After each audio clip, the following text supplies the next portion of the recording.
Yo, you guys, this is Blacklist of the Abyss, and you're watching my review for Bleach, chapter 593, okay?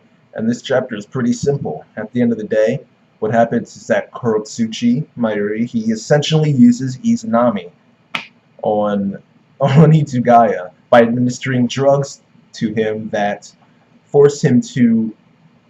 They force him into a loop, pretty much. And whenever he kills Mayuri, he goes back to the beginning of the loop. It's also kind of like All You Need Is Kill and Edge of what's the Tom Cruise movie and Emily Blunt movie, Edge of Tomorrow. Yeah, it's like, well, Edge of Tomorrow is based off of All You Need Is Kill anyway. So yeah, it's like All You Need Is Kill and Izanami. It's just a loop where, you know, he kills Mayuri, then he goes back to the beginning of the loop.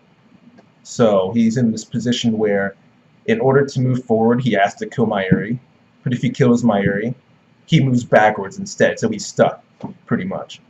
So, and that's an interesting dynamic. I mean, so as an individual chapter, this was entertaining. In the grand scale of things, I still think that Yuha Bak is more important. What Yuha Bak is doing right now is more important as well. He's fighting the Zero Squad, and I think that's more important than Giselle, who we all know is going to lose anyway, because Kubo has been telling the same story since the beginning of this arc, okay? By the arc, I'm not talking about the first invasion, plus the everything but the rain flashback, plus the Zero Squad stuff. I'm not talking about all that. I'm talking about this one individual invasion right now, alright? Ever since, for the entirety of this arc, the Quincy's have lost. Every single Quincy has lost, except for Baz B. Okay, and that dude didn't even win. Right? That was a no decision. He left and left it to Kang Do. So that was no decision. It wasn't a win or a loss. He just left. All right. Then Kang Do got one-shotted. But anyway, not a single Quincy has actually survived. Well, some of them have survived, but you know what I mean. They all end up losing in the end. All right, and it's not very difficult to figure out an author's writing style, because every author has a writing style, and after a while you get to know that writing style. And in this arc we have learned Kubo's writing style. He has the Quincy's lose. It's that simple. He's done it with Kang Do, with BG9, with Bob Bieta twice.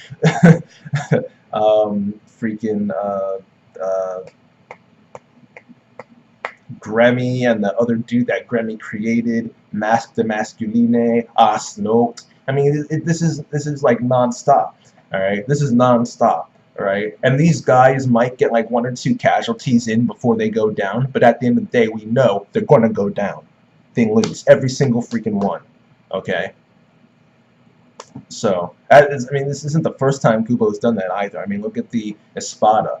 All of them are dead now except for 2.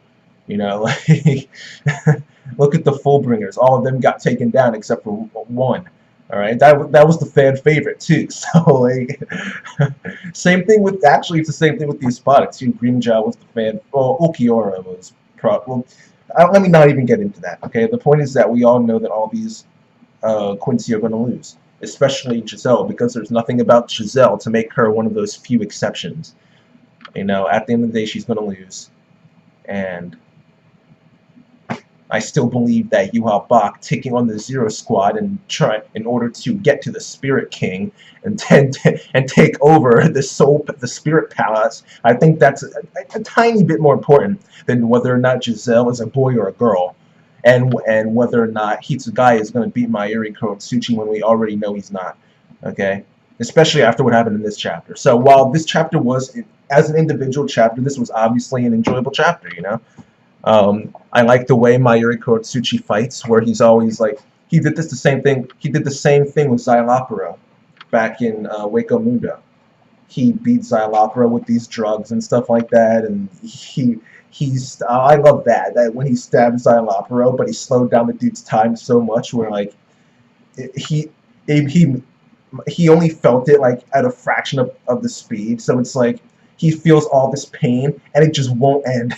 It just won't end. It just slowly and slowly and slow. It's a slow and painful death. I was like, yo, this dude Mayuri Kurotsuchi, this dude does not hold back, man. So I like Mayuri's fighting style. so I enjoyed the way this fight went. But still, that's just as an individual chapter. In the grand scheme of things, I still don't really agree with the decision to focus on this for as long as possible, as long as he's been doing. I think that the main focus should be on Yuha Bach and what he's doing. And I think that the rest of the stuff going on, it shouldn't be ignored. I'm not saying that. I'm just saying, like, it should be handled in the same way that Oda is handling One Piece right now, where he focuses on stuff for a little bit of the time, and then moves on to something else, then moves on to something else, then moves on to something else.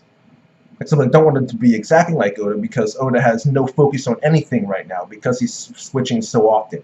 So I still want him to focus on Yuha Bach, while then every once in a while doing that whole let's show them, then them, then them, then them, and give updates on everything. Then go back to Yuha Bach and spend a few chapters there. Okay, so that's just my thoughts on everything. But yeah, it's a pretty simple chapter, even though I talked for like 3 times as long as I did about Naruto, which was even simpler than this.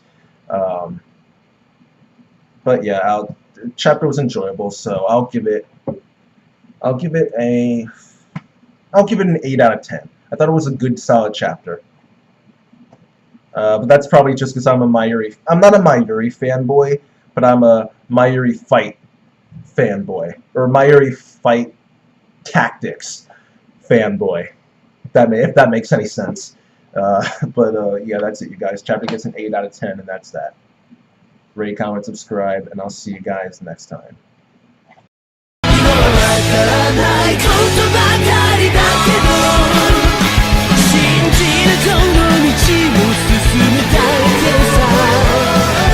Thank you.